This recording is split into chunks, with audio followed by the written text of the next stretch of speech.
There was one particular, I'd say, object or organism, I'm not sure what to call it, that had tentacles coming from it. And it was able to lift itself up off of the glass slide. It was alive? Like the thing was alive? It appeared to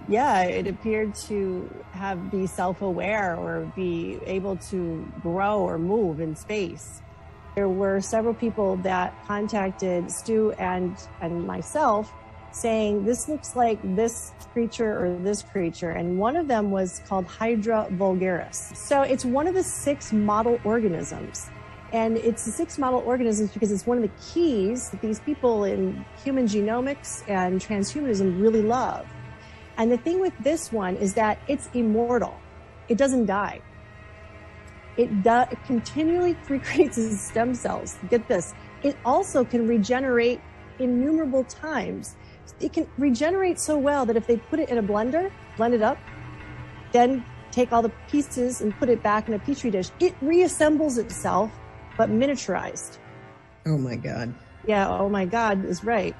So I was reading this, and who was really looking into it is UC Davis in California. And so I brought up their webpage. They work with the NIH of the Hydra 2.0, taking on that human 2.0, title. And in it saying how they thought it was wonderful to use this in the evolvement of humanity. Oh my gosh. So when this UC Davis is looking into it, you have to look up on their website. Please, everybody, look it up. At the bottom of the website describing this Hydra vulgaris, they have, you can click on this. Now, this is a biology department. Click on this, and it is their Hydra playing card. They have 131 playing cards. Now, this is not a study card, a playing card. And at the bottom of the playing card, it says, Hail Hydra. Have you ever heard of Hail Hydra before? Hail Hydra. Hail Hydra! Anybody out there?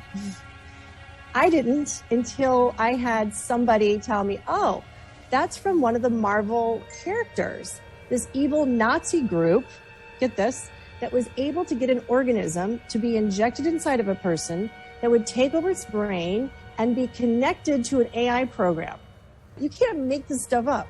This is a bona fide college program with their Department of Biology listing this. Rogers, Stephen, born 1918. Romanov, Natalia Alyanovna, born 1984. It's some kind of recording. I am not a recording, Fräulein. I may not be the man I was when the captain took me prisoner in 1945, but I am. You know this thing? Arnim Zola was a German scientist who worked for the Red Skull. He's been dead for years. First correction, I am Swiss. Second, look around you. I have never been more alive. In 1972, I received a terminal diagnosis. Science could not save my body. My mind, however, that was worth saving. On 200,000 feet of data banks, you are standing in my brain. How did you get here? Invited. This Operation Paperclip after World War II. SHIELD recruited German scientists with strategic value. They thought I could help their cause. I also helped my own. Hydra died with the Red Skull. Cut off one head. 2 more shall take its place. Prove it. Accessing archive. Hydra was founded on the belief that humanity could not be trusted with its own freedom. What we did not realize was that if you try to take that freedom, they resist. The war taught us much. Humanity needed to surrender its freedom willingly. After the war, SHIELD was founded, and I was recruited. The new Hydra grew, a beautiful parasite inside SHIELD. For 70 years, Hydra has been secretly feeding crisis, reaping war. And when history did not cooperate, history was changed. That's impossible. S.H.I.E.L.D. would have stopped you. Accidents will happen. Hydra created a world so chaotic that humanity is finally ready to sacrifice its freedom to gain its security. Once the purification process is complete, Hydra's new world order will arise. We won, Captain. Your death amounts to the same as your life, a zero sum.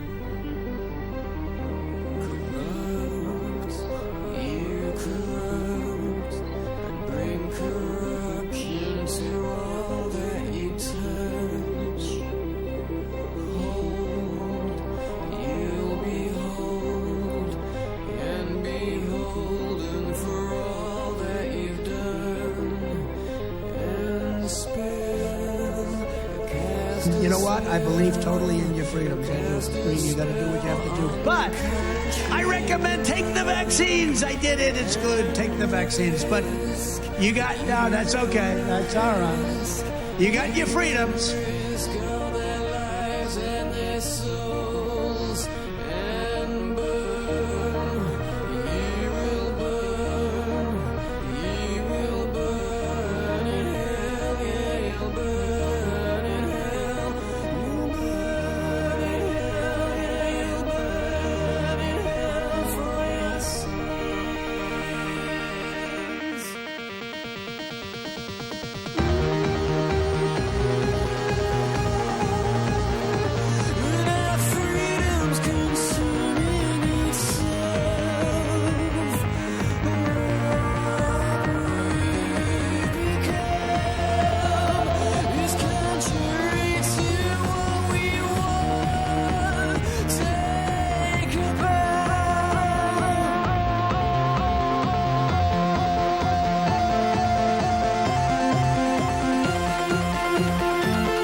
By this agreement that we did, we commit to onshore the production of our medicines that are consumed in the US and are made outside the US.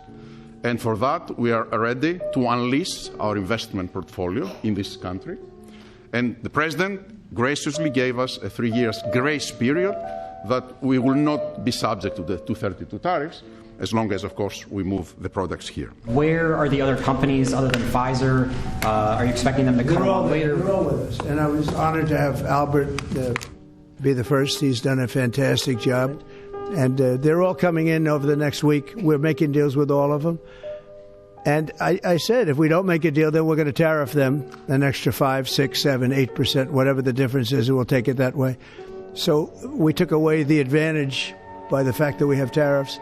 We took away the advantage that they would have of just saying no and we couldn't do anything about it. If they do that, what we do is we'd put a tariff on them of an equivalent amount, and we take it that way. And nobody wants to play that game.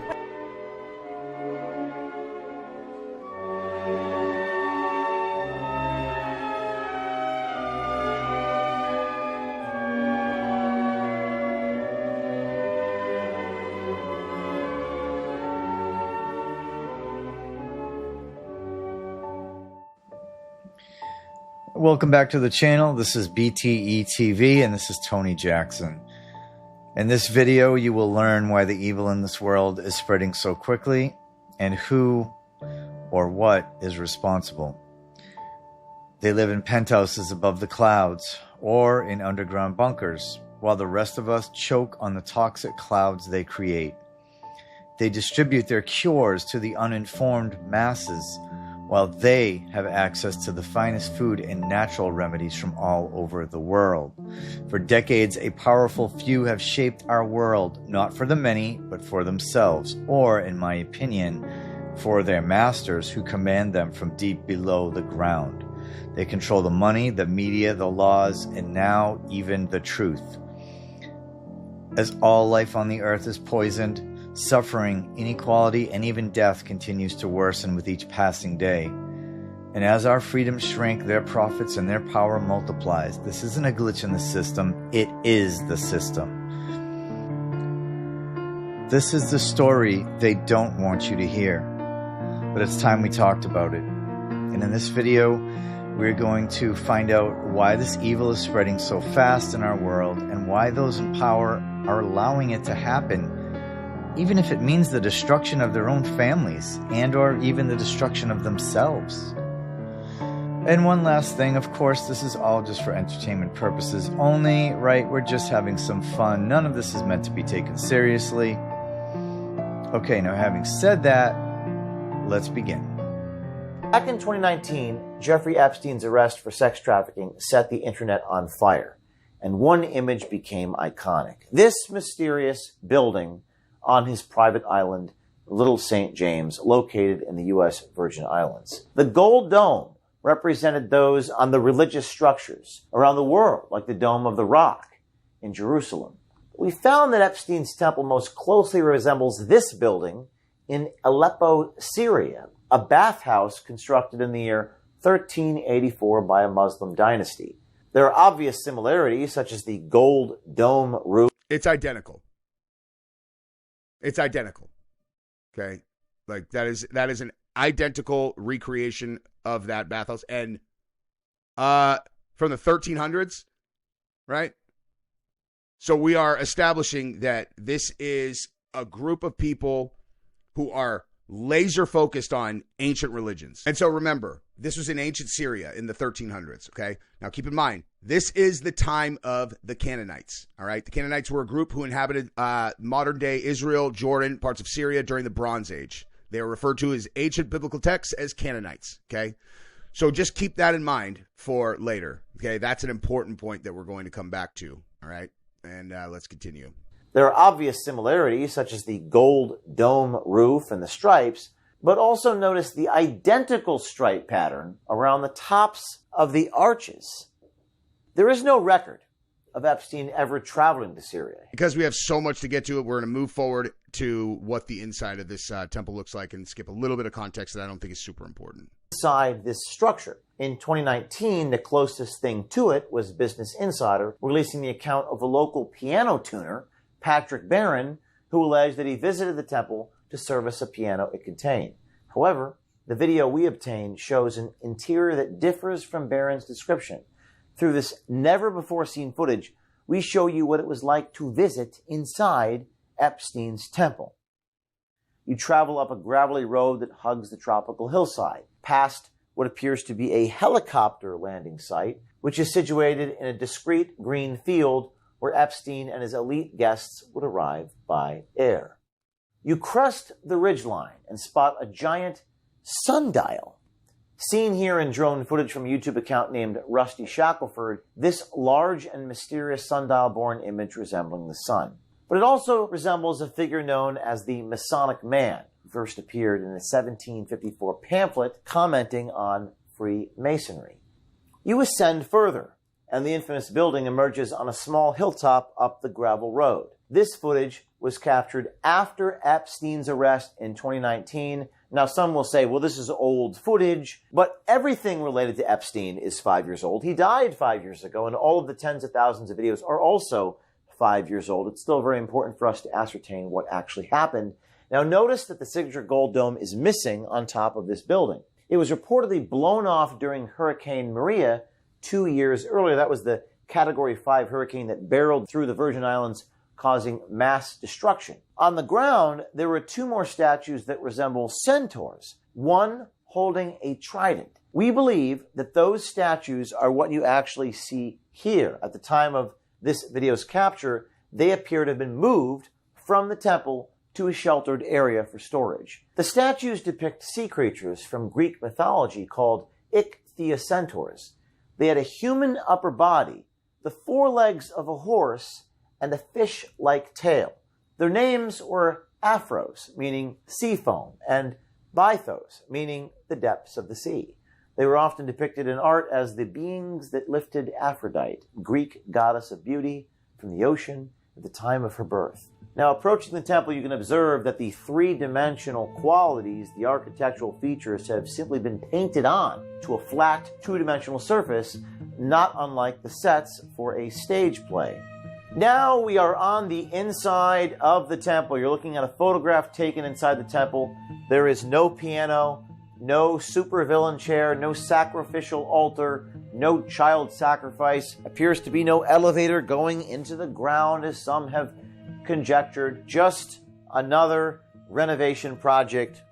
Looks like it was never completed. Now, looking up at the ceiling, here's a high-quality photograph where we can see one more piece of art. A large canvas that depicts the zodiac constellations. It bears a striking resemblance to a year 1570 fresco on the ceiling of an Italian palace. Very similar images there. Okay, so I hope after seeing that, everybody understands that that location, that island, that structure was not just for what we're being told. It was for, yes, I believe that it was for the traffic-ing purposes, but it had a much more spiritual significance to these people. It was a temple. Temples are where gods are worshipped, and I believe this temple was where their gods were worshipped, and rituals were conducted, and only God knows what was summoned. But even the victims testified that they heard chanting while they were on the island. They heard strange music that seemed to appear out of nowhere, and they witnessed all kinds of strange things and strange people dressed in strange clothing. So there's a lot more to that island than we're being told, and that's why I just wanted to show that, because it is more evidence that we are in a spiritual battle. These aren't just rich people seeking power and money and success. Okay, there is some type of a spiritual aspect to everything that's being done. As mundane as it may seem, it has relevance to them and their agenda, which is, I believe, ultimately to take as many of God's children down with them before they're taken down themselves. Okay, now we're going to transition into something a little different, but still connected. This is regarding the transhuman agenda that is being deployed against us right now. And they want to get this technology inside all of us, these same beings, these ancient gods, these deities, fallen angels. They want to get this technology inside us by using any means possible. They've put it in the air via the aerosol injections. It's in our food. It's in our water. It's in what they call medicines. And this is not this is not a conspiracy theory. You can just type in nanobot into a search engine, and you'll find all the information on it. And they brag about it, how great it is, making our food, taste better and last longer. They want to put these little nanobots inside of us. These are self-assembling. This is what is responsible for Morgellons disease. I suggest you look that up. I did a whole video on this. It's on my Rumble channel because YouTube took it down. It's called Bug. I will leave a link to that video in the description box. This is something that happened to me personally and affected my life personally. I took in a stray cat, and the cat was infested with fleas, and I finally got rid of the fleas, but I was still having an insect issue. So the pest control company came over. We could not figure out what it was. They kept telling me the fleas are gone. We don't know what this is. I had them look at these things under a microscope. And when they came back, they said, oh, it's not an insect. It's just, they're just fibers. So what do you mean fibers? They look like insects. They said, well, yeah, it's weird that they kind of look like bugs, but they're just fibers. We don't know what they are. And then they really stopped returning my phone calls, which was kind of strange. But that's all in my video on my Rumble channel called Bug. But this is very real, guys. They're putting all this stuff in our food, in our water, everywhere. They want to get this tech inside us because it allows them to control us. Some people have suggested that when they self-assemble, they're actually assembling into miniature like towers. I don't know what that means. The Tower of Babel comes to mind. But anyway, let's take a look at this video by Extreme Reality Check. She is a channel that I definitely trust. You should definitely follow her on YouTube. It's Extreme Reality Check. She has great information. She's always one step ahead of everyone else. So let's take a look at that now. Here we go. Well, I think we have the smoking gun, you guys. This is the new breaking footage from yet another PhD.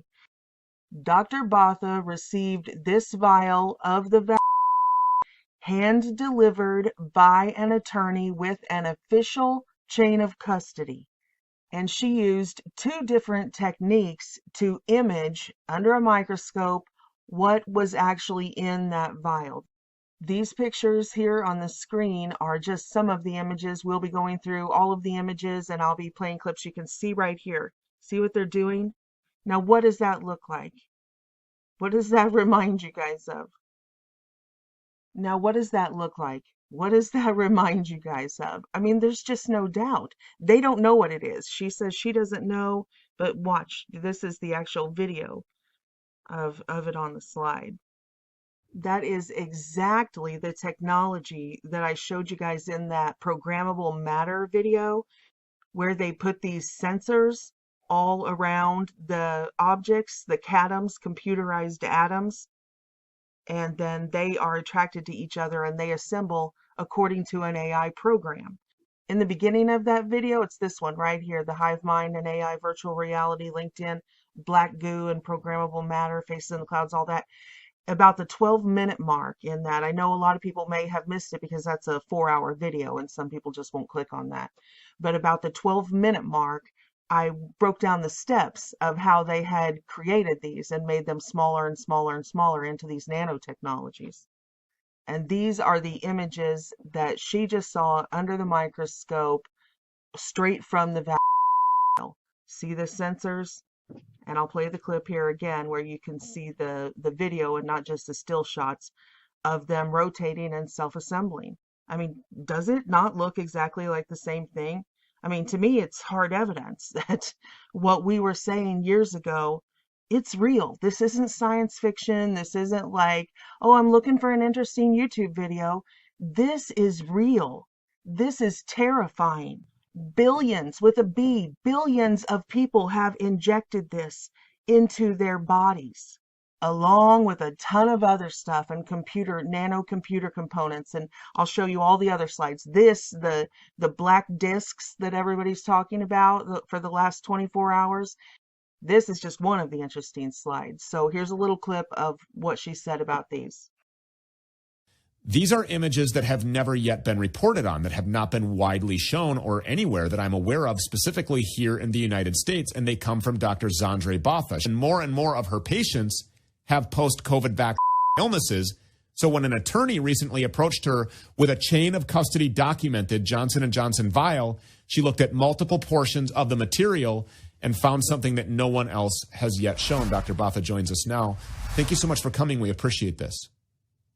You're most welcome. Thank you for your show. Of course. So can you walk us through what you found that shocked you? What was the most surprising thing that you saw when you were examining these vials and their contents? Yeah, nobody has really come out forward and saying, yes, this is what it is. Everybody agrees that it's not natural. It's too structured to be anything biological. So I think that's the consensus. But I have not gotten, a 100%. Nobody's really come out and said, yes, this is what it is. There's some speculation, but I don't like to speculate at all. But these were self-assembling. I have a video of it, which I didn't share now with your viewers.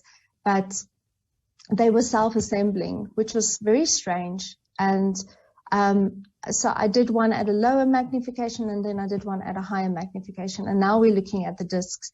And really, if anyone can explain what this is, and this I did by not covering the vial. I actually just put a droplet and I put it under my microscope without covering it. And I think that's when maybe other people will start to see these type of structures as well. People doing microscopy will maybe be able to also see these same things.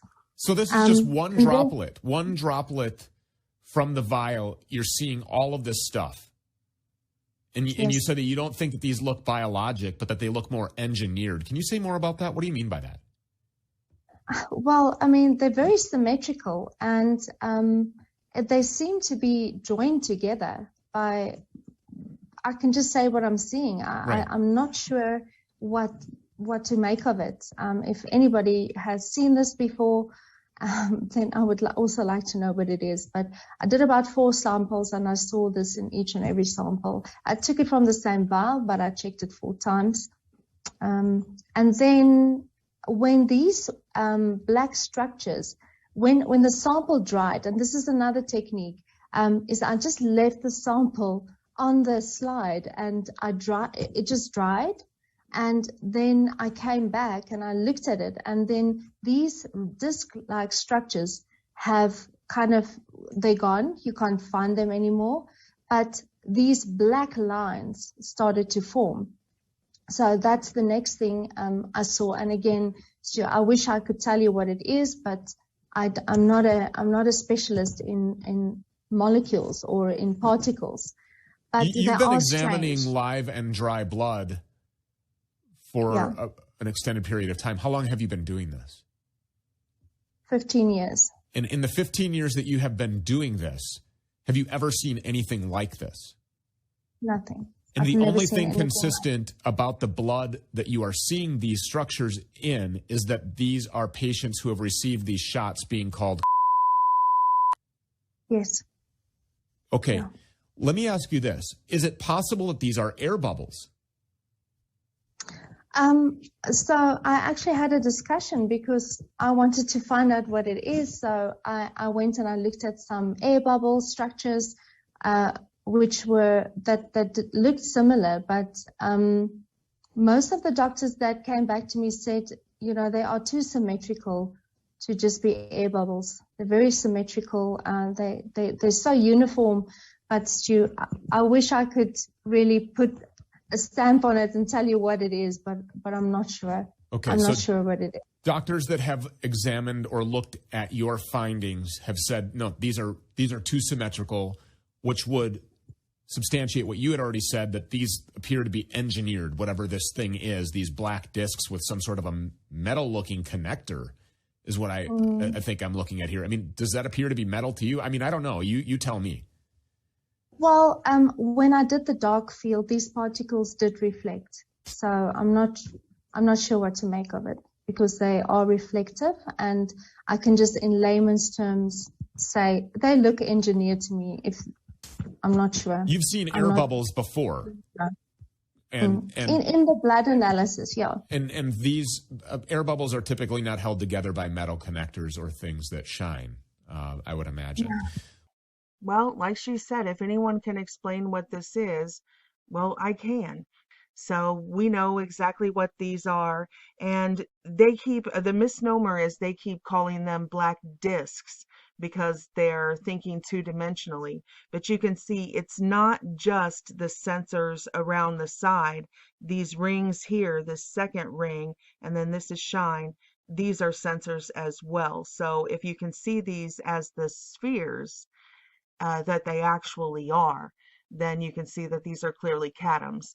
In fact, this version here may even be more donut shaped, similar to a blood cell, the shape of a blood cell. I just can't really tell from this video and these pictures. I would need to look through the microscope myself.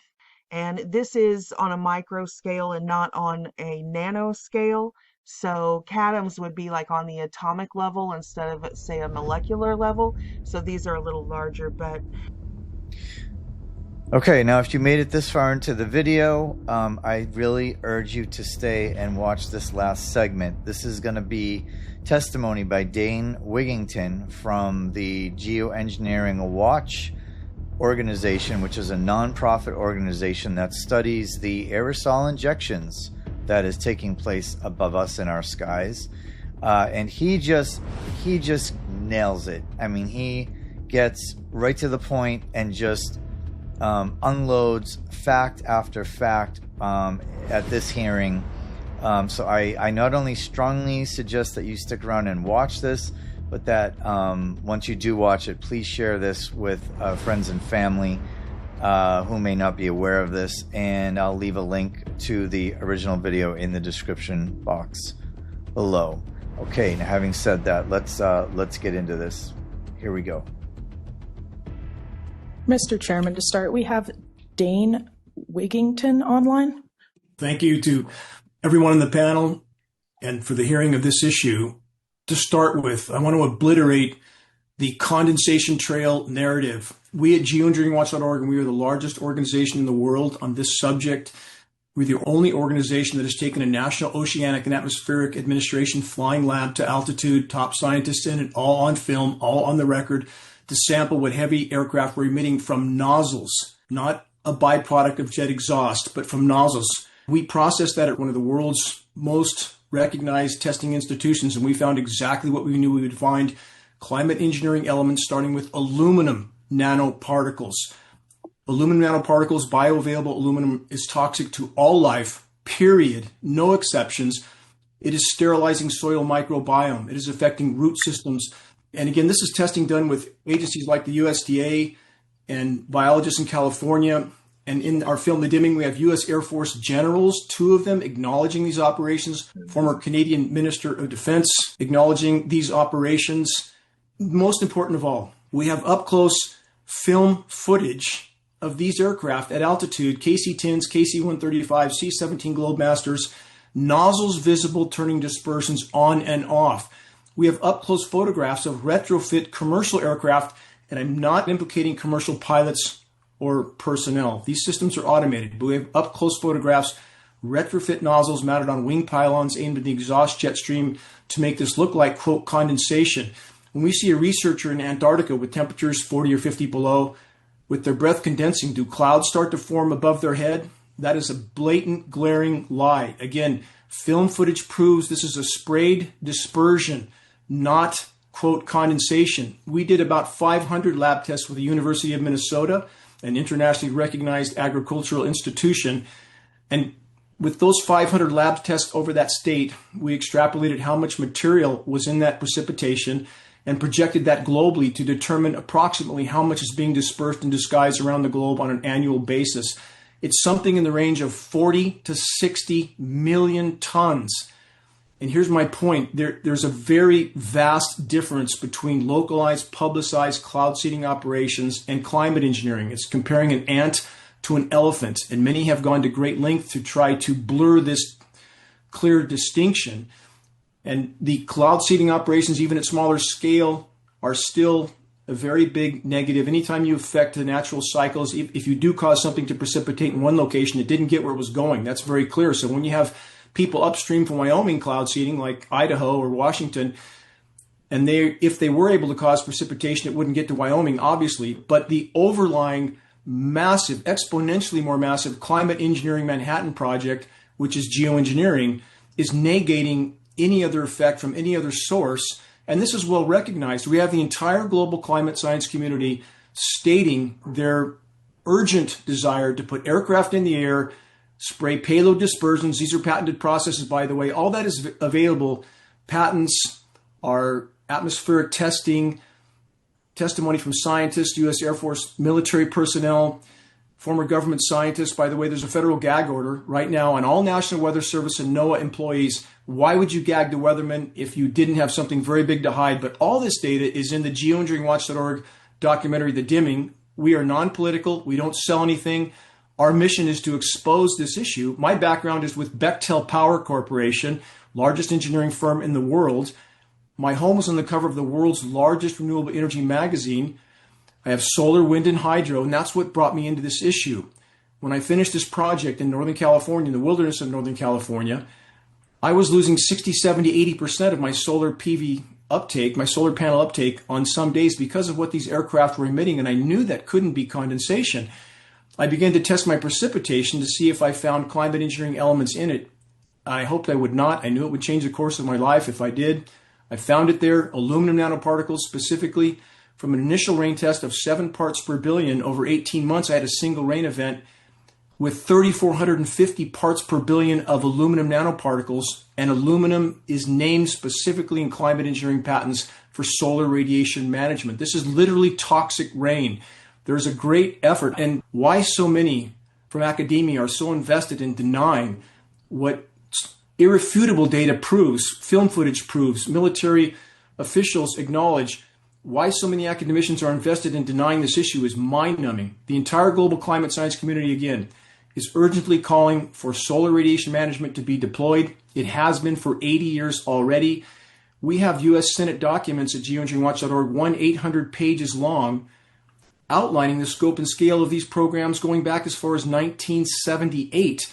In that document, it calls for intergovernmental cooperation, even between, quote, otherwise adversarial nations, and for blanket legal immunity for anyone and everyone involved. I never, ever wanted to be involved in this battle, but if we have an issue of this magnitude, how are we to not engage in this and expect anything we care about, from the environment to the water we drink, the food we eat? How can we not engage in this? And as far as the current administration, or any other for that matter, they are in a roundabout way continuing to perpetuate the official denial of this is just, quote, jet exhaust and not a sprayed dispersion. And in regard to atmospheric conditions, they are changing very rapidly. In fact, the region where aircraft fly is warming very rapidly, making it even less conducive for a, quote, condensation trail. At geoengineeringwatch.org, we've had 2 former military pilots that fly private jet aircraft with very important people have contacted us. Their planes were forced into emergency auto descent because the air around that plane was about 45 degrees higher than it should have been. The air was not dense enough to carry that aircraft. So again, the bottom line is these programs are a covert global climate engineering Manhattan operation, solar radiation management, the stated purpose to put light scattering particles into the atmosphere to slow down some of the sun's incoming thermal energy without consideration of the consequences of doing so. And again, we have many in the climate science community getting closer to acknowledging these operations, but to do so is a very bad career decision, and we know that. And in regard to the toxicity, there's synergistic toxicity. When you combine these elements, they become exponentially more toxic. And we've had, in the case of fish, which is a concern in Wyoming, we've had California top biologists, we have his emails in our possession, contacted geoengineeringwatch.org because of the endangered Delta smelt fish in the Sacramento River Delta, and they were finding aluminum nanoparticles adhered to the gills of the smelt. And every time he tried to bring that to light, he had a boot put over his neck. Fish and Game in Northern California, top biologist, personal friend, bringing up the fact that there were the sediments behind the dams and the streams packed with bioavailable aluminum, boot over her neck. So again, and I'll go to questions now, but we're the largest research firm in the world in this issue. We've conducted hundreds and hundreds of tests all over the country. We've worked with academicians around the country, major institutions around the country, and this denial of this climate engineering elephant in the sky is mind-numbing. It will come out sooner than later. And again, our only purpose is to point out that this is absolutely the single most destructive, we would describe it as the single most destructive human activity so far, short of nuclear cataclysm. And again, the ramifications cannot be overstated from so many directions. So I welcome any questions. There's nothing you can ask me on this issue that I can't answer. Thank you, Mr. Wigginton. Are there any questions for Mr. Wigginton? Yes. Representative Davis. Thank you, Mr. Chairman. Yeah, Mr. Wigginton, you said 60 million tons of chemical is being dispersed? Based on our testing with University of Minnesota, about 500 lab tests in total. And we're talking about aluminum, barium, strontium, manganese, polymer fibers, surfactants, graphene. If you've ever seen foaming rain, there's surfactants in our rain, and that is part of the climate engineering mix to keep the particles from coagulating together, which increases their descent times. So all these elements in this testing with UC Minnesota, 500 tests in total. And again, the total figure of 40 to 60 million tons, not coincidentally, matches what the world's most recognized climate engineers state as their objective to disperse globally, 40 to 60 million tons of nanoparticles as part of solar radiation management operations. My question, Mr. Chairman, is what company produces that? That's a lot of material. It is, and we have peer-reviewed publication, peer-reviewed science study published implicating coal fly ash because of the chemical signature in coal fly ash as a base material for these operations. And that's where so much material can come from with other elements added. Again, that's peer-reviewed, published science study. American Elements Corporation appears to be one of the material suppliers for the added elements because we have very different constituents being found. For example, when we have a January 21st of this year snowstorm in New Orleans, Gulf Coast, and Florida, while it was above freezing and raining on the same day in Alaska, Greenland, Iceland, and Siberia, that flash snowstorm is not a natural event. These are patented processes. It's called chemical ice nucleation for weather modification. Anyone in this room that searches Chinese government create artificial snowstorm will find everybody covered it. Popular Science, CNN, MSNBC, The Guardian. But if you bring that up here, suddenly everybody denies it, especially in academia here. Why they're so invested in denying these operations is obvious. It's a bad career decision to do otherwise. But this is mainstream global coverage of operations that are happening here in the U.S., but we're not allowed to talk about it here in the U.S. So again, in regard to the bulk material, peer-reviewed, published science study that coal fly ash, because many of the constituents in that, although they're toxic, are conducive to climate engineering operations as long as you don't consider the consequences of doing so. So peer-reviewed science study, again, proving that that is a base material. Are there any other questions for Mr. Wigington? Okay, seeing none. Okay, Senator Pearson. Thank you, Mr. Chairman. Thank you, Mr. Winnington, for getting on and testifying with us today. My question for you is, I have noticed over the years the droughts in Wyoming. I have noticed our sagebrush dying, people not being able to get normal growth on crops that they have, or even in fields that had good grass at one time, and now those fields are turning into foxtail, wiregrass, thistles. I mean, and we can spray all we want, but do you think that this change in soil and this change in growth and these plants that have always been very prevalent in Wyoming that are dying, and you can see them dying, do you think that this could be a result of what is being sprayed over our skies? Thank you. Thank you for the question. I don't think, I know. We know this from absolute science testing, countless precipitation testing. So when we have toxic rain, specifically with bioavailable aluminum particulates in that rain, aluminum doesn't exist in free form in the environment, by the way. It's always bonded to other elements. If you find free form aluminum, it's been mined, refined, and distributed. Again, that's a primary element named in climate engineering patents. So we have peer-reviewed science study to prove that this bioavailable aluminum affects root systems on everything, causes them to shut down nutrient uptake. They die a slow, protracted death. It's also altering soil pH values. We know this in Northern California from extensive testing working directly with the USDA, that So much toxic rain has fallen here in Northern California. We have normally acidic soils, and I have the USDA historical baselines in my possession from a contact at USDA. Our normally acidic soils of 5.4, 5.5 are now 6.5, 6.6. That's an escalation of 10 plus times toward alkaline, and that is a direct result of the toxic rain. In the West, we're losing all of our predominant forest tree, the Douglas fir tree. The die-off is so horrific here in the West. It's not just the beetles. Beetles are a symptom of a sick, dead, dying tree. We have altered soil pH value. We have altered hydrological cycle because climate engineering, and anybody who searches this, geoengineering will affect rain cycles. It is well acknowledged this will be the case. They're just not acknowledging that these programs have long since been operational. So when you combine the disruption of the hydrological cycle, toxic rain that's killing soil microbiome, affecting root systems, and geoengineering is also destroying the ozone layer. That is very, very critical. It's not getting better.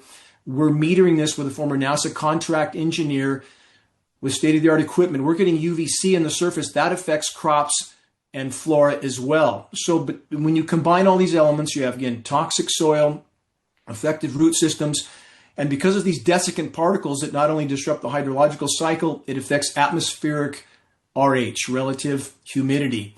So you have a condition called VPD, vapor pressure deficit, and that's not being acknowledged by the science community. That means when you alter that atmospheric chemistry, flora from crops to forests shut their stomata, their respiratory ports. That's how they breathe. That's how they absorb carbon. That's how they feed. That's how they release oxygen. And that is not happening. And so, again, climate engineering has thrown a massive wrench into the planet's natural cycles and the elements that allow flora to grow, allow crops to grow, trees to grow.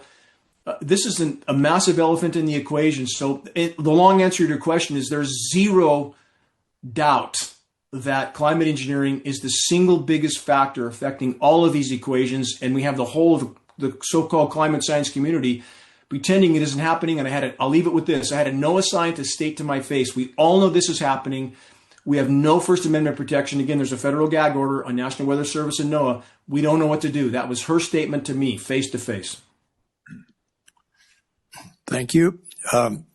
Representative Provenza, would you care to? Yeah. Thank you, Mr. Chairman. I have a question. So you mentioned China using weather modification. Are there concerns that other countries are looking to be using weather as a warfare method? There is no question, and you can see U.S. Air Force generals, 2 of them in our documentary, The Dimming, acknowledging this. And it's a historical record that weather is being used as a weapon. And if we go back to hurricane modification, we have Jamaica being annihilated right now as we speak from a Cat 5 hurricane. The U.S. military first deployed its initial hurricane modification operations in 1947 with Project Cirrus. If we move forward in time, the weather modification from the U.S. military was so effective in the Vietnam War, and this is very different than the localized cloud seeding. I want to stress that. A localized cloud seeding aircraft, that might distribute 5 to 10 pounds of material in a flight. A KC-135 can dump 100 tons in a single flight. U.S. military is so effective at controlling precipitation in Vietnam in the 60s that by 1976, the international community passed INMOD treaties, environmental modification treaties, forbidding weather manipulation in wartime, but not over a country's own population. That's key.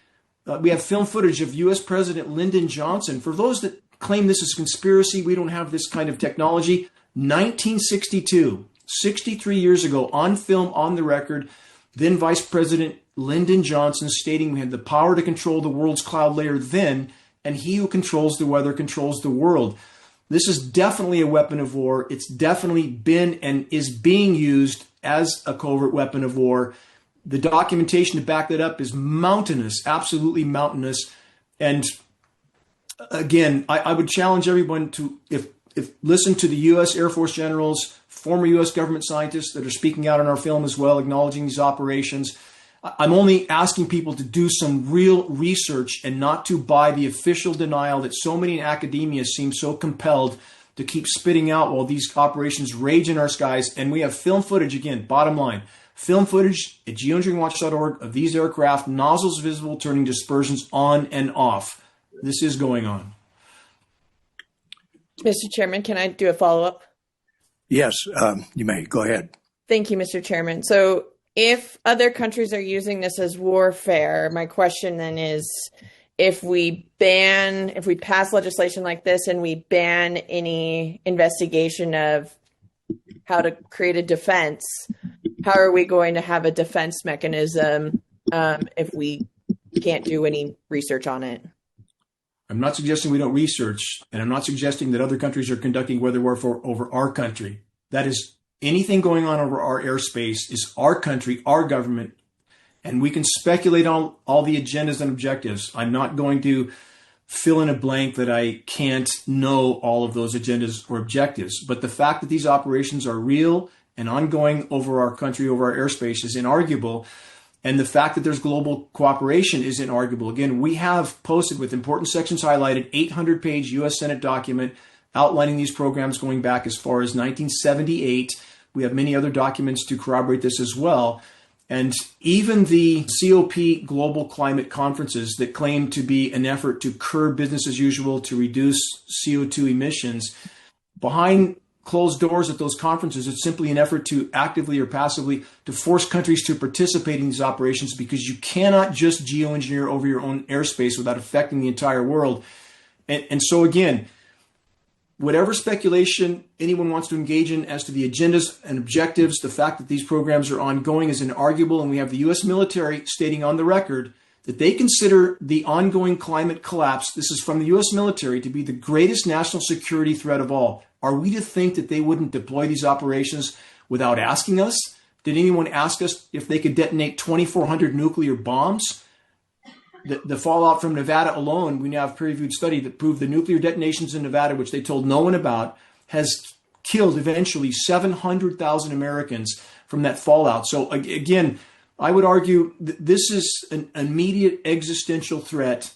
I'm only asking people to do real research and not buy the official denial from so many in academia when we have a mountain of data to confirm these operations. Thank you. Senator Ide has got a question. Yeah, thank you, Mr. Chairman. Thank you, Mr. Wigington, for being here. Your testimony is enlightening. I wanted just to emphasize the comments you made on messing with natural cycles, and that's where I have a real problem. Messing with Mother Nature. God's law on the weather is not something that we should probably be intervening in. My question is, there's been testimony on separating cloud seeding from geoengineering. Do you have opinion on that? I mean, have you looked at the bill? Thank you.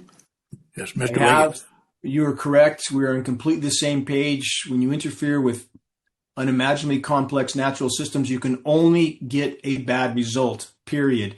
And again, from localized, publicized cloud seeding operations to climate engineering, both bad. It is a matter of scale. So when we look at, again, single aircraft dispersions and the materials being used, localized cloud seeding operation with flares on the wings, perhaps distribution of 5 pounds of material, something in that range. Fully loaded KC-135 can carry 100 tons in a single payload. That's an inconceivable exponential difference, and the materials matter also. On our film, The Dimming, to put this into context, on the materials, is starting with aluminum nanoparticles, which are toxic to all life forms, period, no exception. On film, on the record, at an international geoengineering conference, this is in our film, The Dimming, I confronted the world's most recognized climate engineer, Dr. David Keith, and after his 3-hour symposium of promoting the dispersion of tens of millions of tons of alumina nanoparticles into the atmosphere, I asked Dr. Keith, has any toxicological study been done whatsoever on carrying out these operations? His first answer was, well, we looked at atmospheric particulate loading. There's a lot up there. A little more won't hurt. Wait a minute. And this is 100 journalists in the room. I was one researcher. They allowed several questions, and they, after that, banned me from the subsequent conferences. But my question to him, my follow-up was, those materials in our atmosphere are not alumina. Have you studied alumina? His answer, no. Could terrible things happen tomorrow? We don't know. What kind of a cavalier attitude is that from the world's most recognized climate engineer? They do these programs because they can, because no one has so far been willing to stand up and tell the truth from academia, and the gag orders are a part of that. But bottom line is, though, again, if these operations are allowed to continue, we're not going to have much to care about for much longer. It's sterilizing soils, destroying the atmosphere's protective layers, starting with the ozone layer, and it is totally and completely disrupting and derailing the global hydrological cycle, and that is the primary cause of the droughts in the West. I'll leave it with this. Laws of physics make clear the atmosphere can carry 7% more moisture for every degree C of warming. Based on unfiltered data, we are likely in the range of 3 degrees C right now. It should be raining much more overall, not less. If it's raining less, there's a factor we're not being told about. That is climate engineering and the desiccant particles they are distributing. It is much more effective at diminishing and dispersing rain than augmenting it. Bottom line is, it's all a disruption. Thank you. Senator Crago's got a question. We're going to let him go ahead. Thank you, Mr. Chairman. Just a quick question for Mr. Wigington. Is there a copy of the gag order on your website? Is that something we can look at? Yes, there is. And yes, you can. And it's also featured in our documentary, The Dimming. And we are non-political. We don't sell anything else. And there is so much data presented in that documentary, including testimony from experts in every arena, Canadian Minister of Defense, former U.S. presidential cabinet members. There is so much data there. And yes, the gag order is also there. And that's a blanket gag order. This is what some in alt media have tried to discredit this by saying, no, there's no gag order specifically on geoengineering. Of course there's not. How big of a red flag would that be? It's a gag order on all agency operations on National Weather Service and NOAA. Thank you. Thank you. I'm not going to lie to you. Today, I woke up, I was aggravated by the chemtrails today. So I'm going to say this to Florida Governor DeSantis.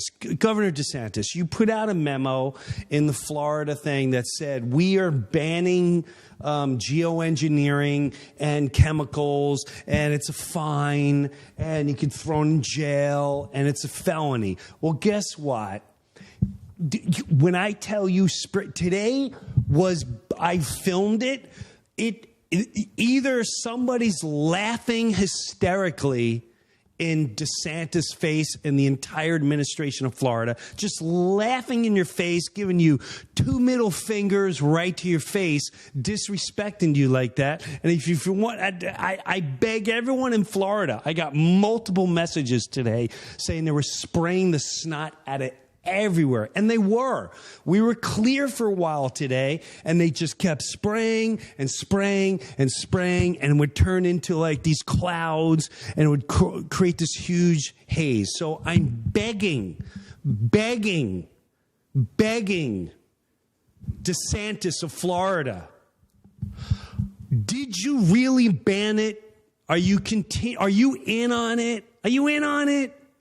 Or are they laughing in your face and they're going, we don't care about you, Governor DeSantis, and we're not scared of you? Because I'm telling you right now, there's no way you can't tell who took off and flew all over South Florida, all over Naples, all over Bonita Springs, all over the entire Southwest Florida today, and on Veterans Day, just dropping chemical. Bro, just say, because everyone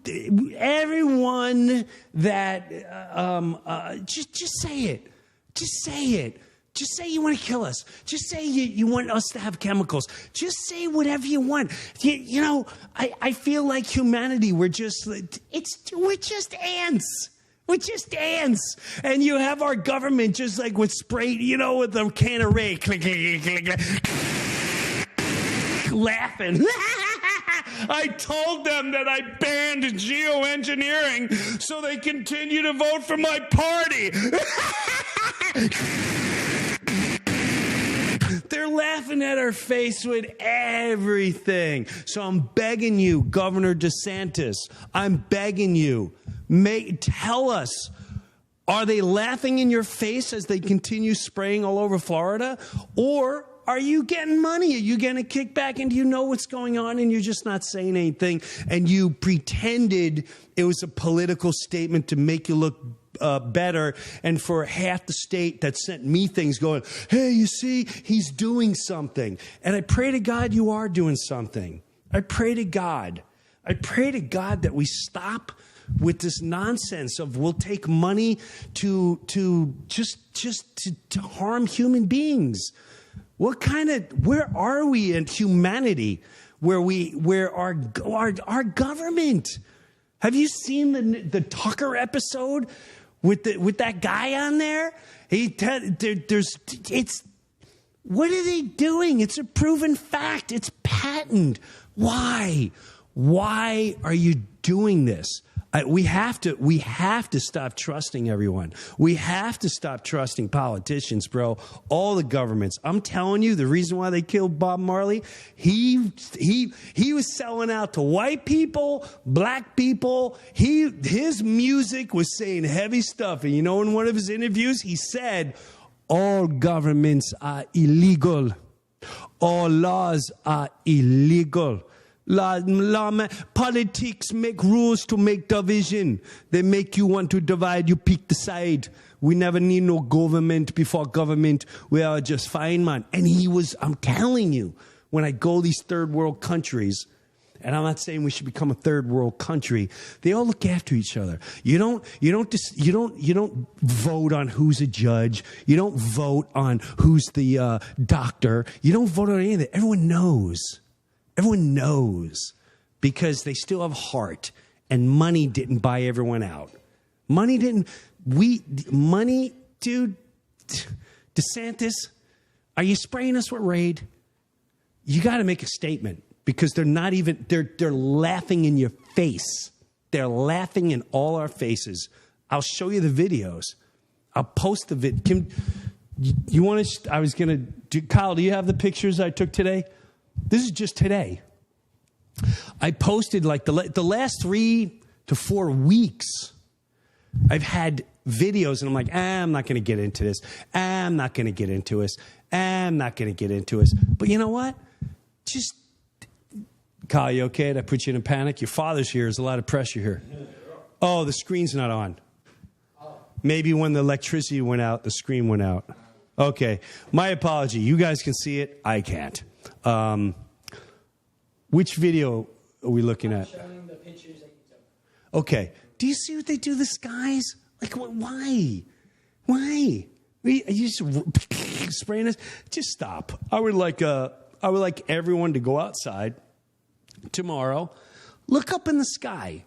And here's the thing. Some people don't understand. Some people think they're contrails. There's a big difference between a contrail and what people say is a chemtrail. A contrail disappears immediately. There's a little spray behind it, and then it disappears. Yeah. Water vapor. And it disappears. Yeah, water vapor, and it disappears. We've all seen it. I've seen it. But a trail is a trail. And, bro, I saw this. I don't know if Tucker, someone sent me this video of this guy, and he tested his sweat look at this. Come on, man. I watched this plane from like 5:30 in the morning, 6 in the morning, just go back and forth and back and forth. What is the purpose of this? Who's making money for this? What kind of cynical, dark, demonic, gutless, soulless, just no meaning to your life entity would agree to do this? What kind of that's soulless. That's disturbing.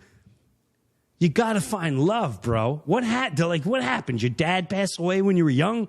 Do you need help?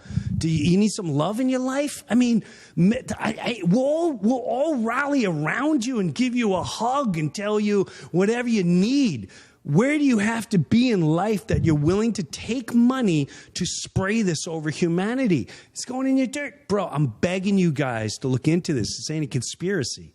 There's patents. It's real. It's happening every day. It's not here, too. It's in Europe as well. all the UN countries, I shouldn't say all, but most UN countries I've been to, they may all be in on it because those are the places where I see the spray. When I went to Africa, never saw it. When I went to certain places in South America, never saw these chemtrails. When I went to, I think, what was it, Dubai, never saw these. I never saw these chemtrails. Come to America, all over the place. Go to Italy, all over the place. Over England, all over the place. Can we just be honest what's going on? Is it really that hard? Okay, this next video is a short film called Raqqa. It is a 2017 American-Canadian military science fiction short film made by Oats Studios and directed by Neil Blomkamp. Sounds German. It was released on YouTube and Steam on June 14th of 2017. And I just find this very interesting that all these movies about alien invasions now, of course the aliens are all reptilian, but here's what it says. I'm going to read this. Raqqa presents a bleak future where Earth is conquered by reptilian aliens called the Clume, who terraform the planet to suit their needs, pumping methane into the atmosphere and flooding cities. Sounds kind of familiar, huh? The Clume's grotesque experiments on humans and their brutal control evoke classic dystopian tropes, amplifying the horror of totalitarian rule through a sci-fi lens.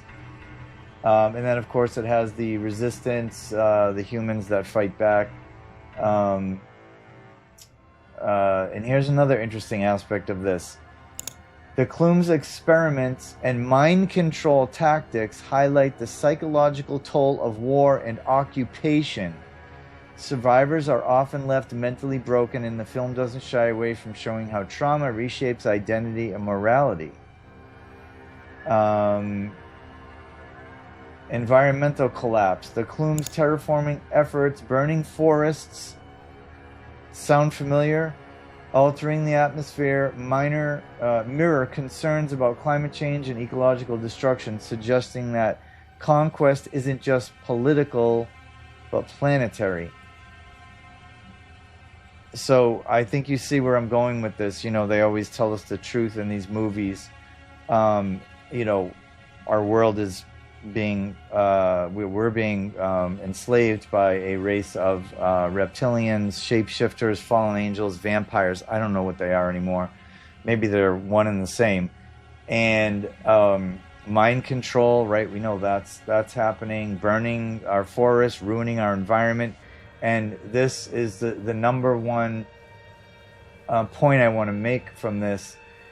It says, Raqqa presents a bleak future where Earth is conquered by reptilians called the Clume, who terraform the planet to suit their needs. Okay? Who terraform the planet to suit their needs. This is what I think is the whole agenda behind the aerosol injections in our skies. Okay? I think they are terraforming the planet to make it habitable for the return of the ancient ones, the fallen angels, whatever they are. I think they're here. They're coming back more and more every day. I think CERN has opened portals, allowing these beings in, and they are creating an atmosphere that is more hospitable for these beings. Because humans, I think they plan on just completely eradicating all humans. I don't see any other way that this could end. I mean, they are destroying our ecosystem, and you know, you guys probably have noticed there's less bees, there's less birds, there's less insects, and the insects that you do see, they don't really seem the same. At least where I live, the insects are always crawling really slow, dropping dead. They are destroying this world that we live in and all life on it. And the only thing that I can think of that makes sense is what this movie talks about, and it is that they are terraforming the planet to suit the needs of the ancient ones who are returning for the final battle. All right, so let's take a look at this clip now, and I think you guys will find this very interesting. All right, here we go.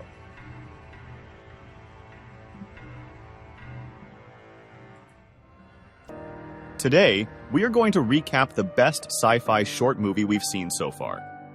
Take your seats and prepare to watch Raqqa Volume 1 from 2017. The movie begins in Texas, where the narrator explains that once there was mankind, humanity, but now there is almost nothing left.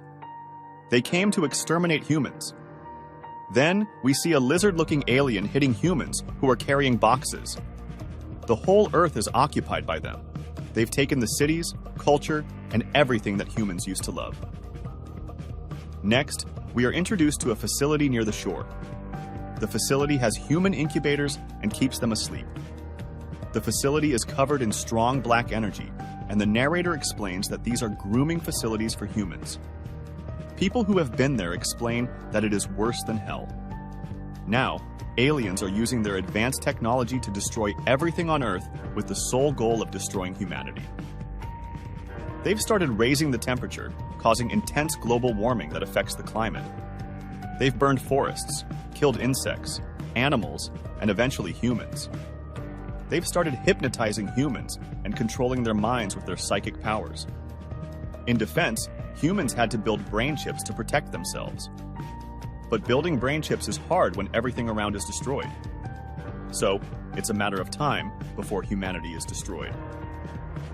Okay, and finally, this next video it sums up perfectly what I think is the reason why these controllers, the politicians, elites, billionaires, bankers, whatever they are, why they are knowingly allowing the very world they live in to be poisoned and destroyed. And I think this movie called The Cabin in the Woods, which came out in 2011, the ending of this movie perfectly sums up what I believe is the reason behind why these people are allowing this to happen. So we're going to go ahead and watch this. It's just the ending of the movie. It's kind of a campy, tongue-in-cheek horror movie, all the way through up until the very end, where I think this is where the part they tell us the truth, and it really makes sense. It explains why they would allow this to happen. I think it's because, honestly, they have no choice. The masters they serve are terrifying to them, and they know they can't go against these beings that they serve. But you'll know what I mean. Let's watch this, and then we'll discuss it briefly after. Okay, here we go.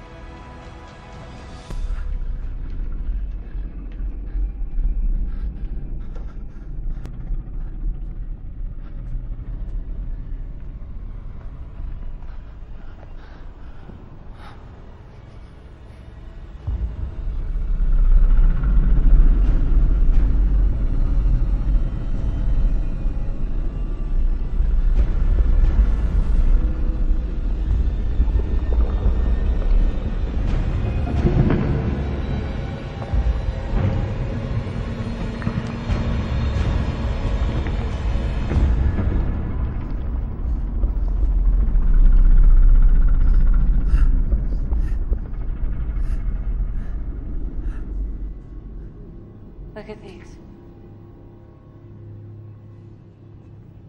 5 of them. What are they? Us. I should have seen it like you did. This is part of a ritual. A ritual sacrifice?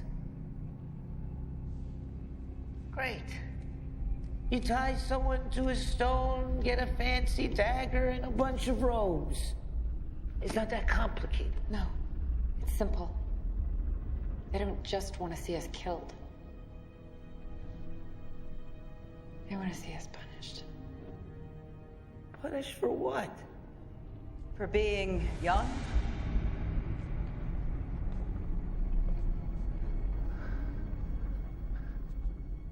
It's different in every culture.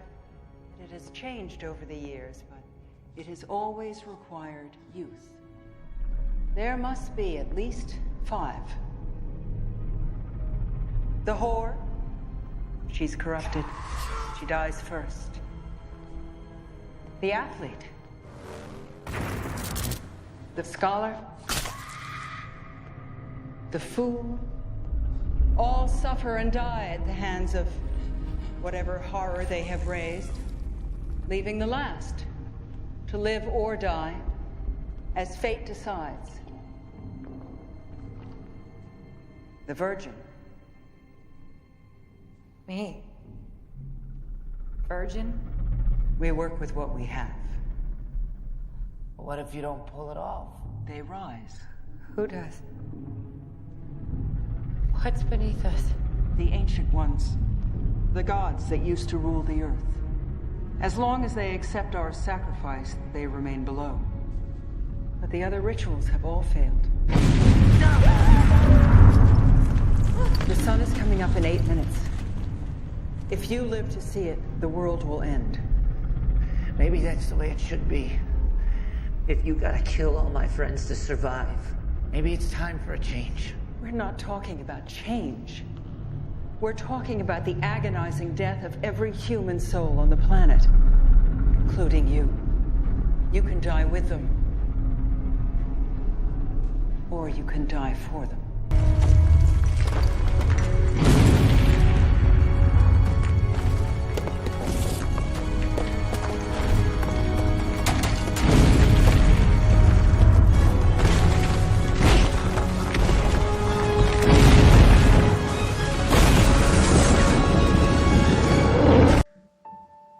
So there you have it, and I think there is some truth in that. Obviously, we don't know obviously exactly who these beings are or what their purpose is, but I think that it's either something like this where there's a fear of them coming back up to the surface, or they just are so scared of these people that they serve.